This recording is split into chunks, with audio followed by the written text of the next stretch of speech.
Hello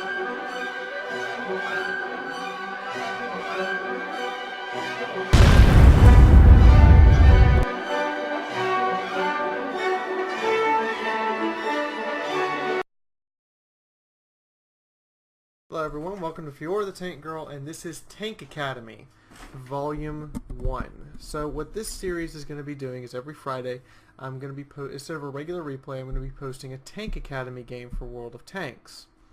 This is to kind of teach you guys how to play your tanks. Now I'm going to be doing this for Armored Warfare as well, so Friday you'll be receiving 2 videos instead of 1 as per the usual starting next week, and they will both be Tank Academy videos. The first Tank Academy is actually not going to be anything live, however. What I'm going to be showing you guys is equipment and how to outfit your crews and your tanks for most of the time general purpose of how you want to fit them for combat. So let's start with light tanks. Non-auto-loading light tanks, such as the RU-251, have a general equipment list options that I prefer to see players use because it allows you to be aggressive and prevents you from being timid. Now on the crews I actually train individual skills first. So you guys see they have Sixth Sense, Snapshot, Smooth Ride, and Safe Stowage. And then now they're all training camouflage. Next they'll all train Brothers in Arms. And that's kind of the 3 skills I want to fit on my RU. Now equipment for light tanks without autoloaders is kind of an important issue. Higher tier light tanks can get a vertical stabilizer. You should totally have this. Light tanks fire so often on the move that this is mandatory. Now, me personally on all my vehicles, I prefer vents. Increasing all crew skills by 5% is awesome, but also remember that extra 5% puts you over the limit so that your commander now gives all your crew an extra 1% on top of that. So it effectively increases everybody but the commander 6%.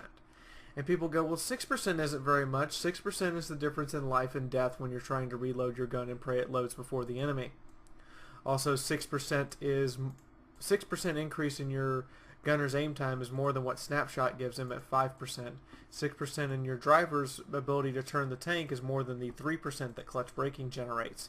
You can see how vents can drastically affect your tank.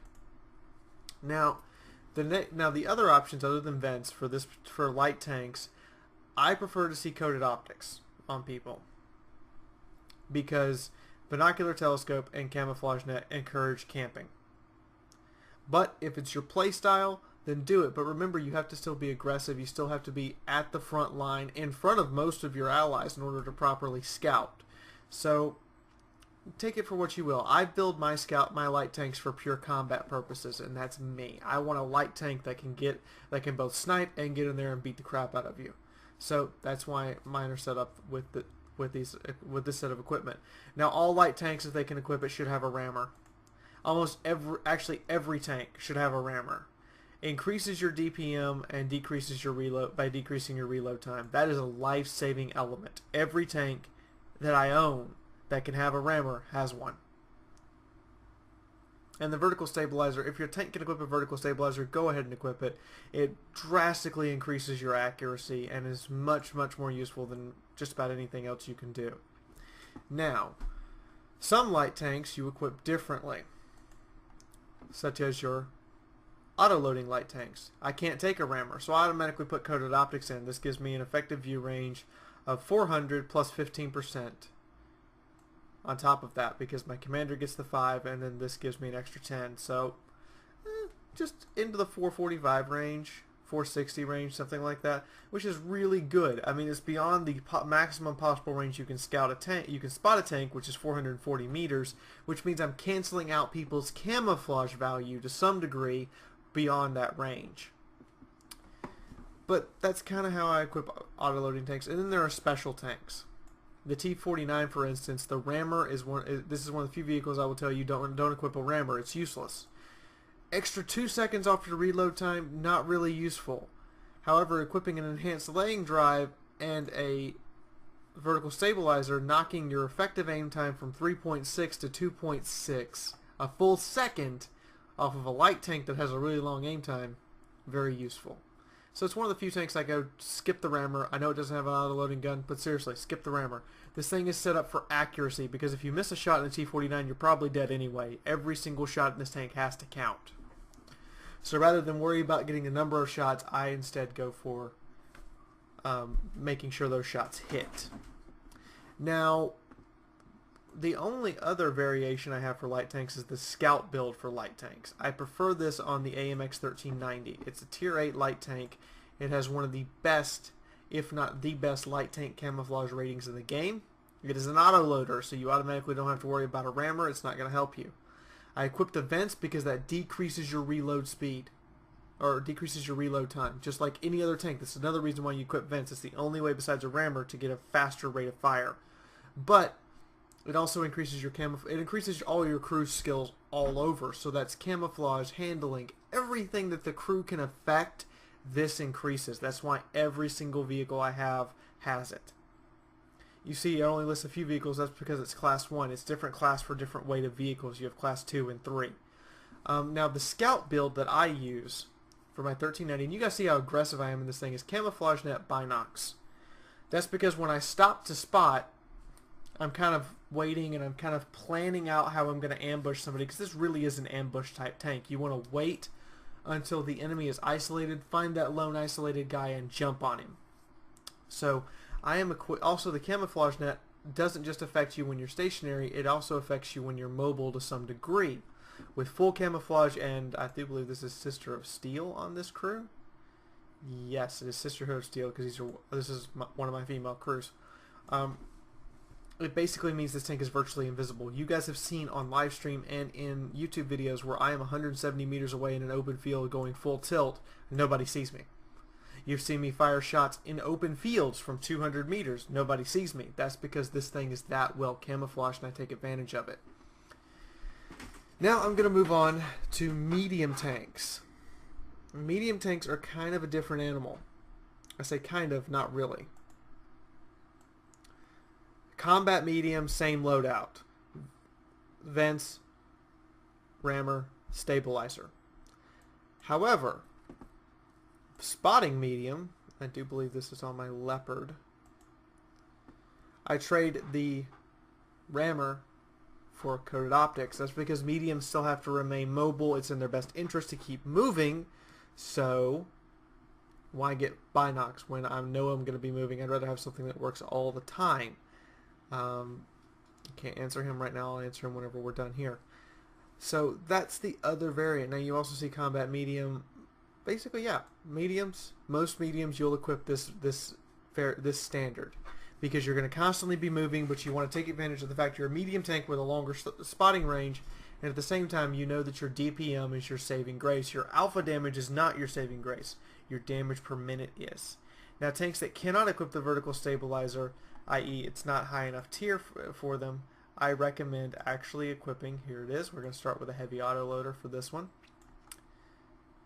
the enhanced landing drive. I recommend this with all autoloaders anyway. And since it can't have a vertical stabilizer, I pretty much equip it like a medium. This is your kind of your fast heavy build.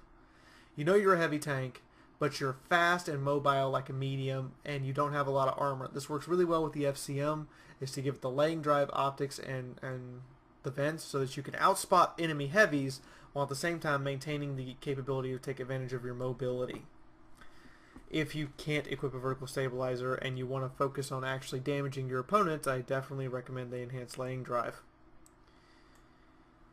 Now, I don't really know of any other variations to really go with for medium tanks. Some people give them camouflage nets. I am totally against this, because medium tanks are not tanks that oftentimes get to sit still. You really have to use your ability to relocate across the battlefield.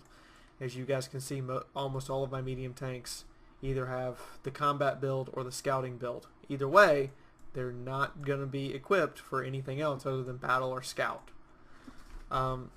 But this now leads me into heavy tanks, which heavy tank variants can be varied.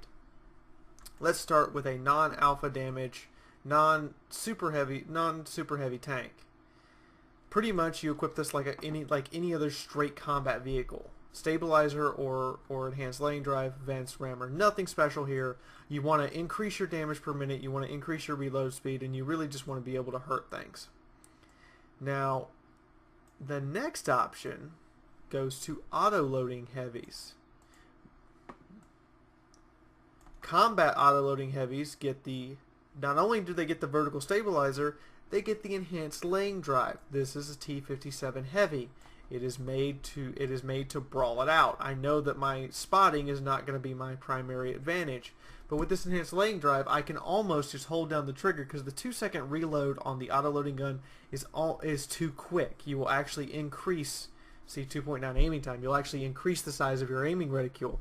But by giving it both the stabilizer and the enhanced laying drive and the vents, plus these other crew skills all mixed together, I actually can just hold down my trigger and still maintain a very small aim circle. That's how professionals do it. That's how anybody who wants to be in Clan Wars will equip their 57 Heavy or even their 50B. You will equip it this way because you want to be able to fire and keep firing. Now, I keep getting more and more people talking to me. The next option for a heavy is your super heavies. This is your IS-7 because of its armor, the mouse, and the E-100. You're too slow to need a stabilizer. Your gun is going to take a little bit to aim, but you can deal with it because you're so slow your aim circle doesn't get very big anyway. So you equip yourself to actually be able to reload that massive cannon as fast as possible. I think this crew's got it down to 16.5, and when Adrenaline Rush kicks in, it gets it all the way down to 15.01, 15 seconds on basically a tank destroyer gun. But the other thing to remember is you're going to be vulnerable to artillery.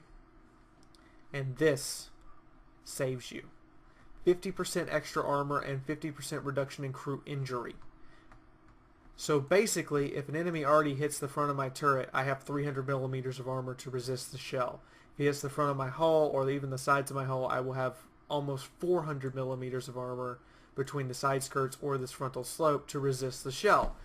Basically, people say, oh, it only saves you a few hit points. Well, when you get hit by already 6 times in a match, and each time you get hit, the spar liner is knocking off between 2 and 350 points of damage.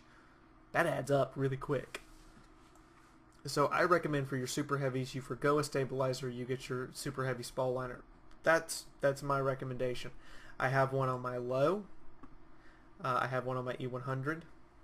I have one on my Yagzilla, which, since it can't get the and is oftentimes having to stay back because the Yagzilla, while it is still an E100, it is not really something you can push up to the front line with because of how slow it turns. I do have it equipped with binocs so it can self-spot. But I don't sit back in the back. Again, you move up and you stay behind your friends and you stay behind your main line. Which now leads me into tank destroyers. This is one option for super heavily armored tank destroyers. For non-super heavily armored tank destroyers, but tank destroyers that still stay on the front line, you basically go with a heavy tank build. Rammer, vents, and the enhanced laying drive, if it can't mount a vertical stabilizer. This is particularly useful for the E4, the 183, and the E3. The E3 is also good to mount the super heavy spall liner. Now, for combat TDs that are fast and agile, like this E25 or the M26 Hellcat, I recommend replacing the laying drive with coated optics. Your gun already has a really fast aim time, as you guys can see, 1.5 seconds right there on the aim time. So why would I worry about an enhanced laying drive that's going to knock down too little time off my aim time when I should instead be able to self-spot and remain mobile? Kind of useful for your much more mobile, agile TDs, as I said. So coated optics is wonderful for these vehicles. As you can see, all of my vehicles also carry ventilation because it's that much of a difference on all the characteristics of your tank. Now there is one more set of tank destroyer options, and that is to go with the binos and camo net route.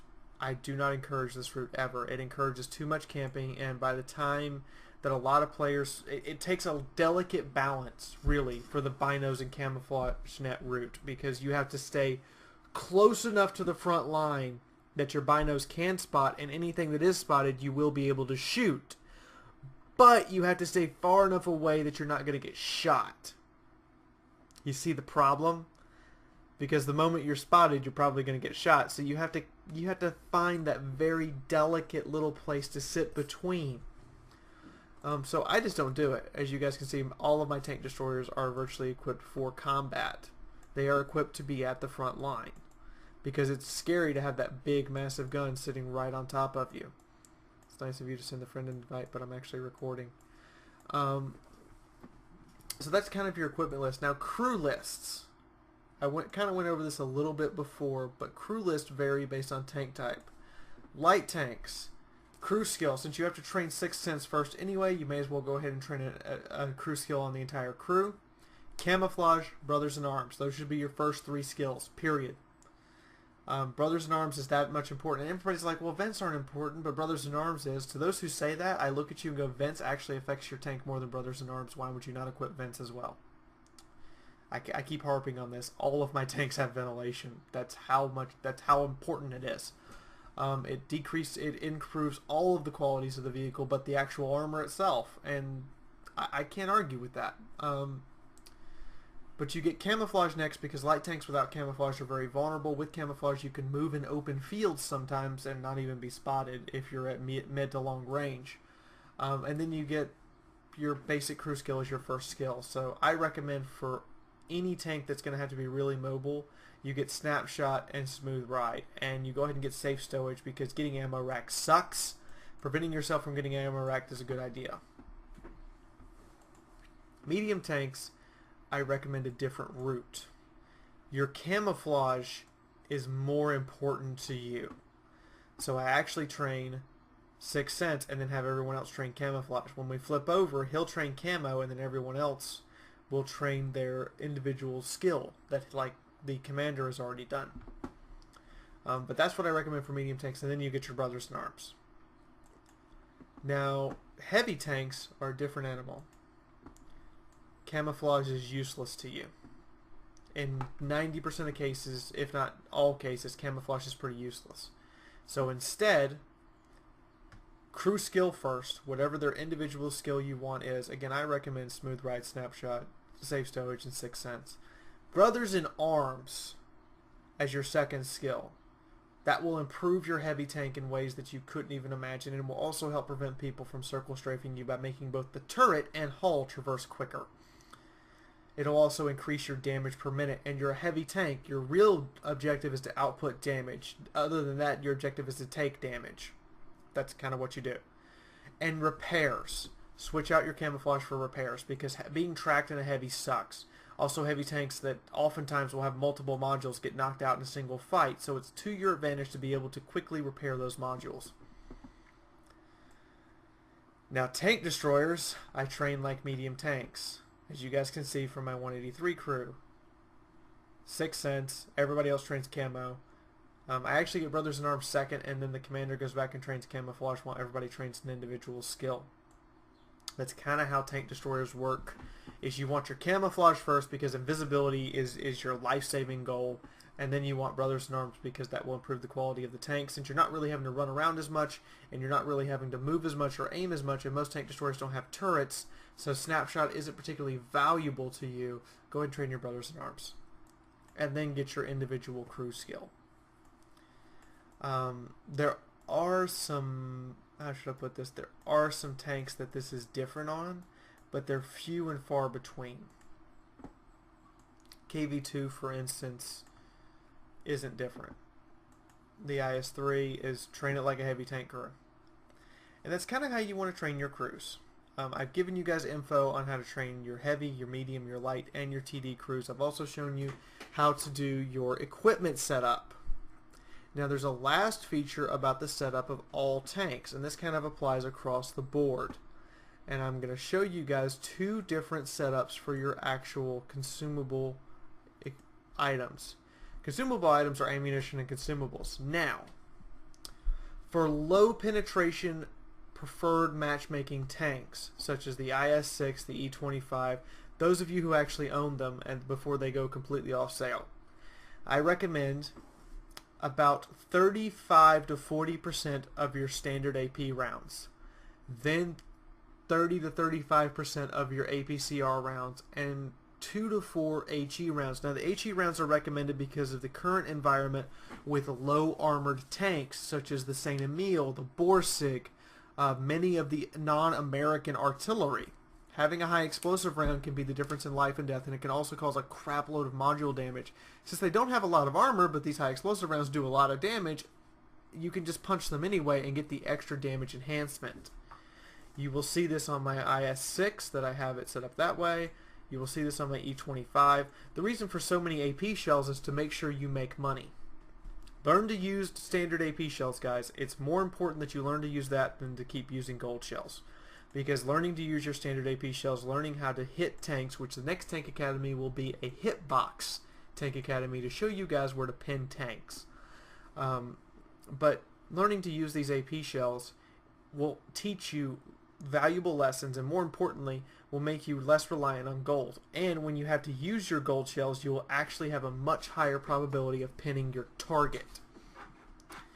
You can see the same shell set up on my Panther M10, which is going to lead me into consumables. Now, for tanks that make a lot of money, go ahead and get the premium repair kit, but otherwise get a standard repair kit, because you're probably just going to blow it on your tracks.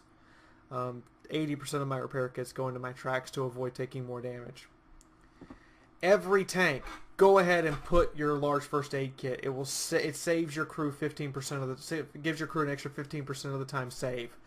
You will spend less money and have less heartache with large repair kits than with standard repair kits, simply because the probability of you losing a crew member is much lower. Also, every tank, I don't care if it's tier 1 or tier 10, auto fire extinguisher. It takes time for you to realize you're on fire and press a button to save your life. This thing does it automatically. Also, 10% protection from fire. Let me show you guys what that does. On this crew, I actually have the preventative maintenance. The standard E100 engine has a 15% chance of catching fire. This reduces that chance by 3%, so 12%. This reduces that chance by 10 more percent. I literally have a 3% chance in my E100. This big monster that's notorious for burning, I have a 3% chance of burning with no fuel tank damage, a 6% chance with fuel tank damage. Because when your fuel tank is damaged, your chances of getting caught on fire when your fuel tank is hit or your engine is hit double. But basically, I have an extremely low chance of actually burning. Every tank equipped with this, and you notice low penetration gun, AP, and gold shells are about equal. I also bring a lot of high explosive shells. This is because on the E100, I recommend this for all 150 caliber plus guns. Any tank that has 150 millimeter or bigger gun, go ahead and bring some HE rounds. You never know when you're going to see an IS-7 who's on 200 hit points that you just want to come around the corner and just blap. And a high explosive shell is worth that much. My E100 has so many kills with HE shells because you don't have to aim for a weak point. You just come around and derp them. And if they're at less than 200 hit points, I will just derp you with my E100. I don't care. It'll do the job and you will die. It's a very effective tactic against non-super heavy tanks like the super heavy tanks like the Mouse, the Jagdpanzer E100, the E100, and the E3. Not so effective, but an E4, an IS-7, an E5 that's on 200 or less hit points, massively effective. This is also why my crew is trained intuition, so I can quickly switch shells because it switches at the current amount of reload, so I don't lose as much time. It's a 1 in 3 chance with one loader. It's a 2 in 3 chance with 2 loaders to automatically switch the shell. So it works. It's a later skill you can train on one of your loaders. But again, that's how I outfit these tanks for shells and for this various equipment. Now, a standard shell loadout for a tank that has high penetration anyway, we're going to look at the Leopard 1. I have almost entirely standard ammunition, 6 gold rounds. I recommend 5 to 10, no more. You don't want to be blowing so many credits and then lose the match and then end up losing 200,000 or 300,000 credits. That's just frustrating. So don't carry the gold shells and you're not tempted to waste them. And more importantly, heat rounds have bad mechanics against spaced armor. There's a lot of tanks now with spaced armor, and tracks count as spaced armor. That's why I see so many people spray gold shells and go, what? I bounced? You hit the tracks, your heat shell's going to do nothing. And I carry a few HE shells for waffles and boresigs and arty. And any other tank I can think of that I look at and go, oh, you've got less than 40 millimeters of armor, I'm just going to fling a HE round at you and do the extra damage. And you will see this on nearly all of my tanks that I equip this standard loadout of nearly all AP, some gold shells for when I need them, and then HE shells for low armored vehicles, such as this vehicle is very low armored. You can see that 20 millimeters of turret armor, 25 millimeters front hull, 8 rear, and the rear hull transfers over to be the top armor. An HE shell to this thing is devastating. That's why T-49s devastate them all the time. The TOG is another super heavy tank that I recommend the Spaliner for, by the way. But that's my shell loadout. That's my shell loadout, and this is my general consumable loadout. And these are all my equipment loadouts. These are the kind of things that professional players use. This is how we equip our tanks. This is how people with very high WN8s equip their tanks. It's no secret now. This is how we do it. I recommend also keeping at least 30 gold around. I'm currently broke, but I can get 30 gold a day by simply playing. That's because when you sell one of these tanks, you want to be able to demount the equipment because the equipment is expensive. I will show you guys in the depot now just how expensive equipment can get. My vehicles. So these sell at half of what I paid for them. The super heavy Spaliner is 750,000 credits. You want to be, if I sell one of those tanks, I want to be able to recover that super heavy Spaliner and not have to buy a new one later. The heavy tank ventilation in any tank that weighs more than 50 tons ventilation is 300,000 credits. Toolboxes are 600,000 credits. Vertical stabilizer Mark 1s are 500,000 or half a mil. 600,000 for Mark 2s, and those have to go on heavy tanks.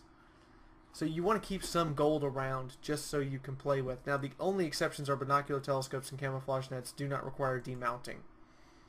But it's your personal choice. I almost don't use camouflage nets at all. There's only 1 or 2 of my tanks actually equipped with it. Other than that, it's rammer vents on every vehicle. Rammer on most vehicles, and vehicles that I don't find the rammer particularly useful make it more accurate when it fires. And then Spalliners or laying drives or stabilizers, depending on what I can equip. Or if I'm scouting roll, go for the optics instead of the rammer, and still keep the vents because the overall improvement to the rest of the vehicle is massive. So that's going to be it for right now. I hope you guys have enjoyed. I also recommend that if you're going to keep a vehicle for a while, paint it. The extra 5% camouflage is worth it. Or if you're grinding through, if you're taking a day or two and you're just going to pound through a vehicle, paint it for the day. You can actually paint these vehicles. Now what a lot of people don't know is you can actually apply camouflage. I can paint it for the week for 20,000 credits. Might be worth it to you if you're just going to be grinding through that tank all week and then sell it. 20,000 credits to paint a 60,000 credits to paint a vehicle, all 3 different paint schemes, is kind of useful sometimes. And if you're going to keep the vehicle permanently, go ahead and paint it when you have the gold. But if you don't have the gold, you can also buy the 30-day and then just replenish it every 30 days, so long as you know you're making enough credits to replenish it. So I think that's about everything for right now. I hope you guys have enjoyed this version of Tank Academy Mark 1. Tank Academy Mark 2 is going to be showing you guys hitboxes and show you how to pen various vehicles, as well as how to exploit various vehicles' armor in a way to make your shots count. In the meantime, this is Fiaura the Tank Girl officially signing off for right now, and I will see you in the next video. Thank you for watching. If you liked the video, please press the like button. If you want to see more, click on the subscribe icon. I post a video every day for y'all to enjoy. Want to help the channel grow? Take a moment and share this on Facebook or Twitter. Want to support the channel? You can do this in 2 ways. 1, click on an ad in this video or other videos you watch by Fiaura. There will be one coming up at the end of every video.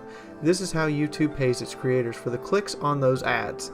The second way is directly through the patronage page. To access this, simply click on the icon of the woman standing outside the IS-4 tank. Here you can donate directly, and remember, I base my contest prizes on patronage, so it is in your power to determine determine the size and number of the prizes for the contests I run. Speaking of contests, check out the video description to know what contests are currently going on. I hope to see you again on my channel, and leave a comment if you have a suggestion or request for me, Fiaura the Tank Girl. Remember, I do fan platoons and live streams on Wednesday, Thursday, and Saturday. In the meantime, this is Fiaura the Tank Girl, and I will see you in the next video.